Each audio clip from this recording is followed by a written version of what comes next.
ہم ہے جامع تیرا، قرآن امام ہے تیرا، منبر تیرا عرش بری۔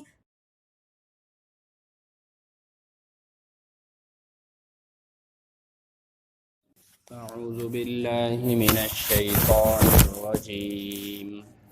بسم الله الرحمن الرحيم. وإذا قيل لهم لا تفسدوا في الأرض قالوا إنما نحن مصلحون ألا إنهم هم المفسدون ولكن لا يشعرون.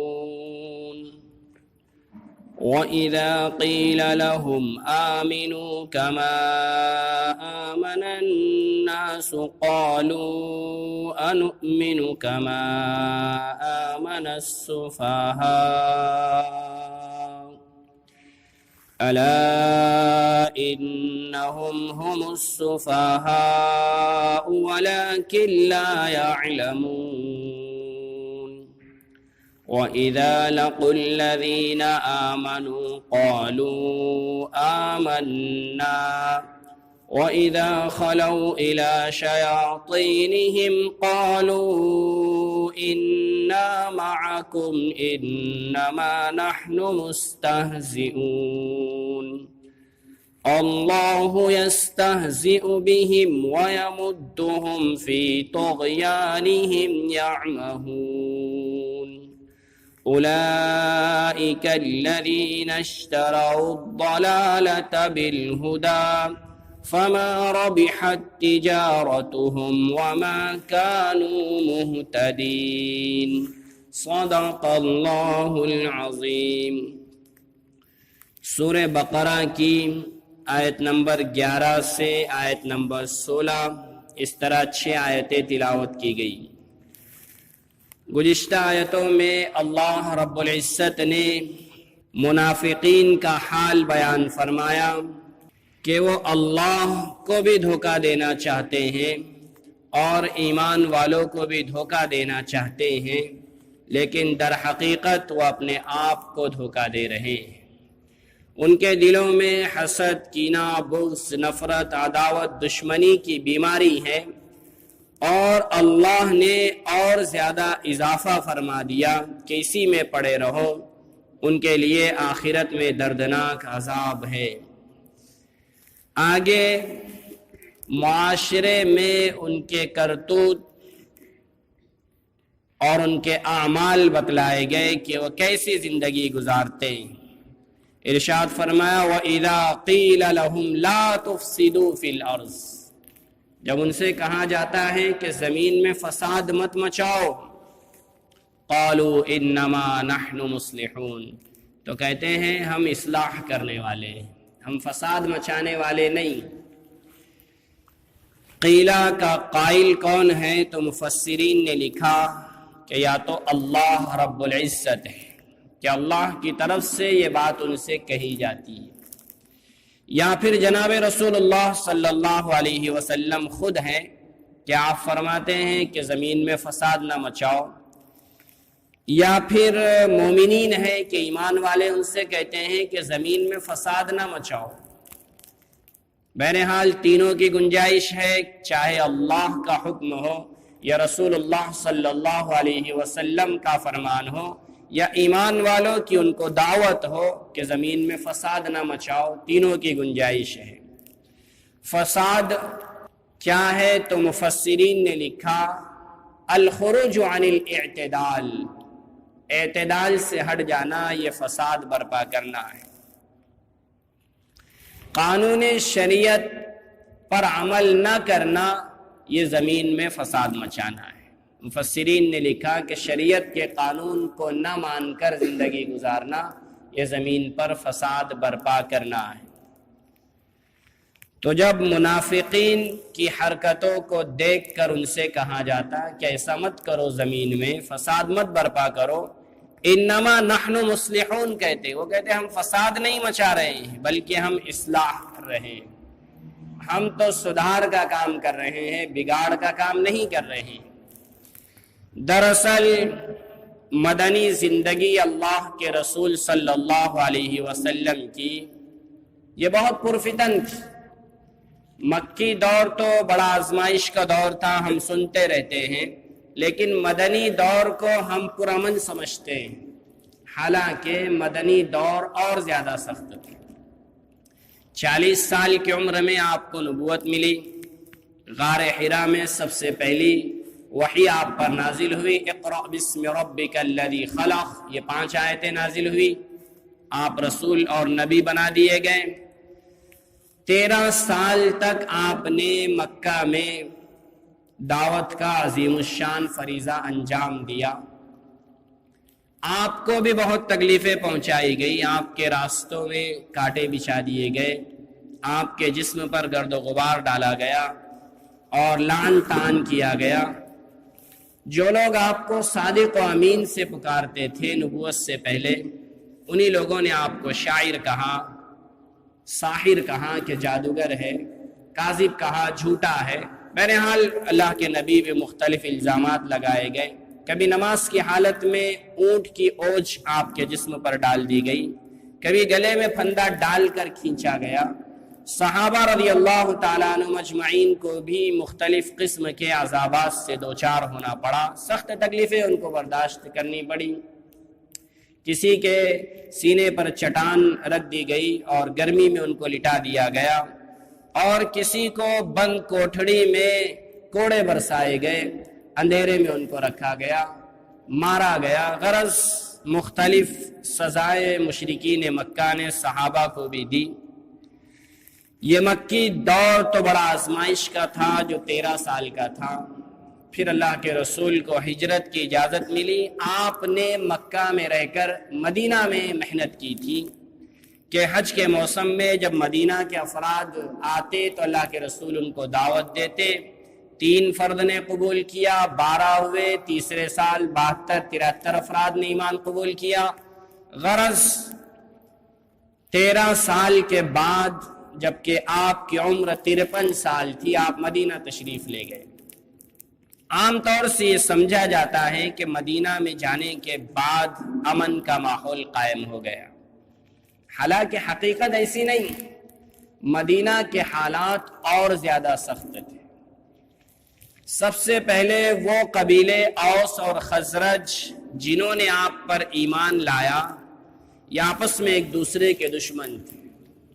ایک زمانے سے ان کی آپس کی لڑائیاں چلتے آ رہی تھی، اس میں وہی لوگوں نے آپ پر ایمان لایا۔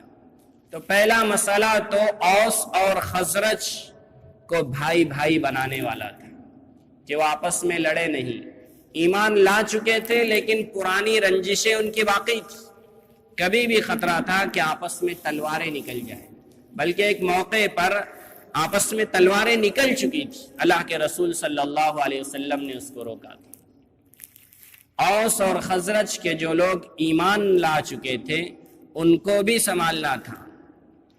دوسرا یہ کہ قبیل خزرج کا سردار عبداللہ بن ابی بن سلول تھا، جس کا اثر و رسوخ دوسرے قبیلے پر بھی تھا، اوس پر بھی تھا، اور متفقہ طور پر اس کے بادشاہی کا اعلان ہونے والا تھا۔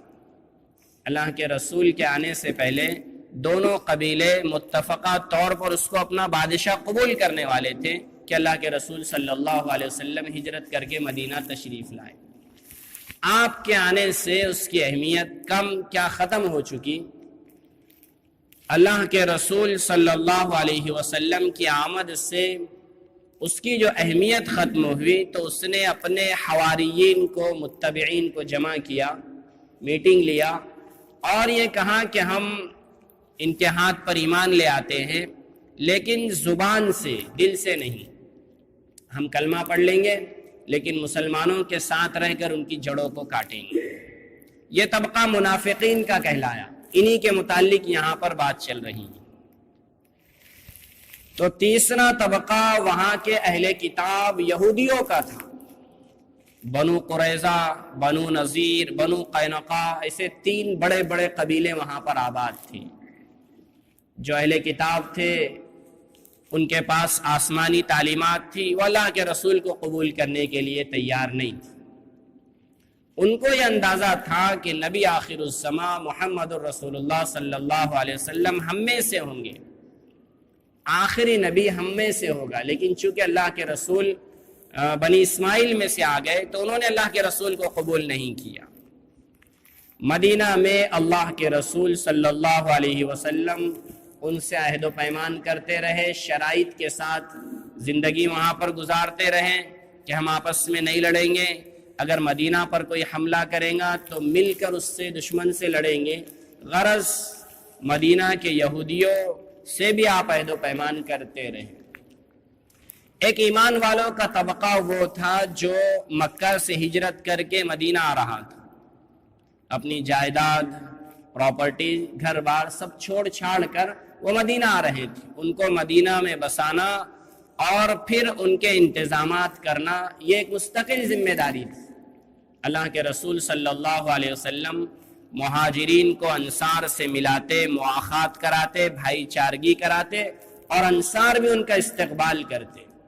اپنے گھروں میں سے جو زائد ہیں ان کے رہنے کا انتظام کرتے، اپنے کھانے پینے میں سے ان کے کھانے کا انتظام کرتے۔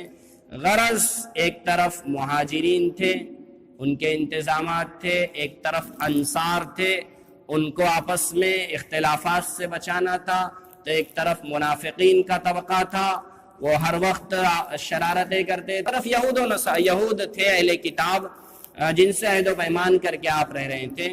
غرض ایک سیاست کا گویا کہ اکھاڑا بنا ہوا تھا، ہر وقت کسی حادثے کا پیش خیمہ نظر آتا تھا۔ ایسے حالات میں اللہ کے نبی صلی اللہ علیہ وسلم کام کر رہے تھے، اور یہ منافقین کا حال یہ تھا کہ کبھی یہود و نصارہ کے پاس پہنچتے، ان کو بھڑکاتے، کبھی ایمان والوں کو آپس میں لڑانا چاہتے، اوس اور خزرج کو، کبھی جا کر ان کا مذاق اڑاتے جو ہجرت کر کے اپنا گھر بار چھوڑ کر آئے۔ غرض یہ کہ یہ ہر جگہ پر جا کر اپنا کام کرتے رہتے تھے۔ تو ان سے کہا گیا کہ لا تفسدوا فی الارض، زمین میں فساد مت مچاؤ۔ تو کہتے انما نحن مصلحون، ہم فساد نہیں مچا رہے، ہم اصلاح، ہم کو سب کی فکر ہے، جو مکہ سے آئے ان کی ہم کو فکر ہے، یہودیوں کی ہم کو فکر ہے، اوس و خزرج کی ہم کو فکر ہے۔ اس طرح کی وہ فکر بتاتے، حالانکہ وہ فساد مچانے کا کام کر رہے تھے، اصلاح کا کام نہیں کر رہے تھے۔ تو اللہ رب العزت نے ارشاد فرمایا الا انہم هم المفسدون ولکن لا یشعرون۔ الا حرف تنبیہ ہے، خبردار، سن لو، اللہ فرما رہے یہی لوگ فساد مچانے والے ہیں، حالانکہ ان کو احساس بھی نہیں ہو رہا۔ وہ کبھی اہل کتاب سے ملتے، کبھی اوس و خزرج سے جا کر ملتے، کبھی مہاجرین سے ملتے، کبھی انصار کو آپس میں لڑانا چاہتے، اور بتانا یہ چاہتے کہ ہم اصلاح کا کام کر رہے ہیں۔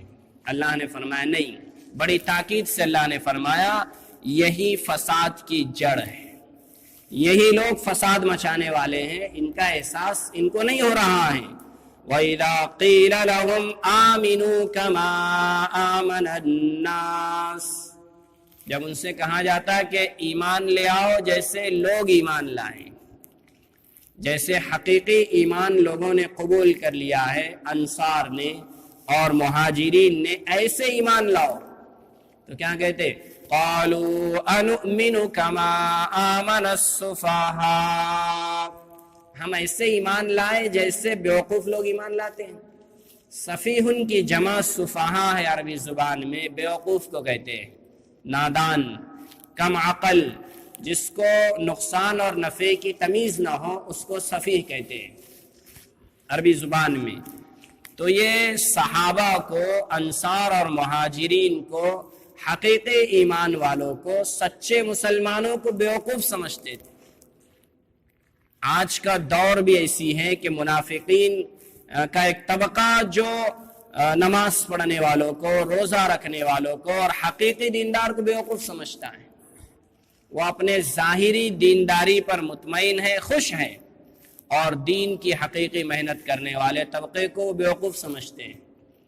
تو جب ان سے کہا جاتا کہ حقیقی ایمان قبول کر لو تو وہ کہتے کہ کیا ہم ایسا ایمان لائے جیسے بیوقوفوں نے ایمان لائے؟ تو حقیقی ایمان والوں کو بیوقوف سمجھ لینا یہ منافقت ہے۔ جیسے مدارس والوں کو، دعوت کا کام کرنے والوں کو، دین کی محنت کرنے والوں کو بیوقوف سمجھ لینا، یہ در حقیقت منافقت ہے۔ یہ منافقوں کا طریقہ ہے کہ دین کا کام کرنے والوں ہی کو بیوقوف سمجھ لے رہے ہیں اور اپنے آپ کو قابل، فائق، ہوشیار سمجھ رہے ہیں۔ تو یہ عادت منافقین کی تھی، وہ کہتے ہم ایسے ایمان لائے جیسے بیوقوف لوگ ایمان لائے۔ تو اللہ بھی فرما رہے ہیں الا انہم ہم السفہاء ولکن لا یعلمون، حقیقت میں بیوقوف اور نادان تو یہی منافقین ہیں، لیکن جانتے نہیں۔ وہ سمجھ رہے ہیں کہ یہ دین کا کام کرنے والے بیوقوف ہیں، لیکن حقیقت میں یہی بیوقوف ہے، ان کو علم نہیں ہے۔ دوسروں کو بیوقوف سمجھ رہے ہیں لیکن خود بیوقوف ہے۔ آگے اللہ نے فرمایا وَإِذَا لَقُوا الَّذِينَ آمَنُوا قَالُوا آمَنَّا، جب ایمان والوں سے ملتے تو کہتے کہ ہم ایمان لائے۔ منافقین کے اندر تملق ہوتا ہے، چاپلوسی ہوتی۔ ایمان والوں میں جو لوگ مالدار ہوتے اور صاحب اثر و رسوخ ہوتے، ان سے جب یہ منافقین ملتے تو کہتے کہ بھئی ہم بھی آپ ہی کی طرح ایمان لائیں۔ سچے ایمان والوں میں جن کا اثر و رسوخ ہوتا معاشرے میں، ان سے جب ملتے تو کہتے کہ قالوا آمنا، کہتے ہم بھی ایمان لائے، ہم بھی تمہاری طرح ایمان والے ہیں۔ وَإِذَا خَلَوْا إِلَىٰ شَيَاطِينِهِمْ، اور جب اپنے شیطانوں سے تنہائی میں ملاقات کرتے، قَالُوا إِنَّا مَعَكُمْ إِنَّمَا نَحْنُ مُسْتَهْزِئُونَ، تو اپنے شیطانوں سے کہتے کہ ہم تمہارے ساتھ ہیں، ہم تو ان کا مذاق اڑا رہے ہیں، استہزاء کر رہے ہیں۔ یعنی ایمان والوں سے کہتے ہم تمہارے ساتھ ہیں، اور یہود و نصارہ کے سرداروں سے کہتے ہم تمہارے ساتھ ہیں۔ جس طرح سیاسی لوگوں کا مزاج ہوتا ہے کہ ہم تمہارے ساتھ ہیں اور دوسری طرف ہم تمہارے ساتھ ہیں، حقیقت میں ان کا حال قرآن نے خود بیان فرمایا لا الہ ہؤلاء ولا الہ ہؤلاء، نہ یہ ادھر ہے نہ ادھر ہے، مذبذبین بین ذالک، درمیان میں لٹکے ہوئے ہیں، لیکن جا کر کہتے ہیں کہ ہم تمہارے ساتھ ہیں۔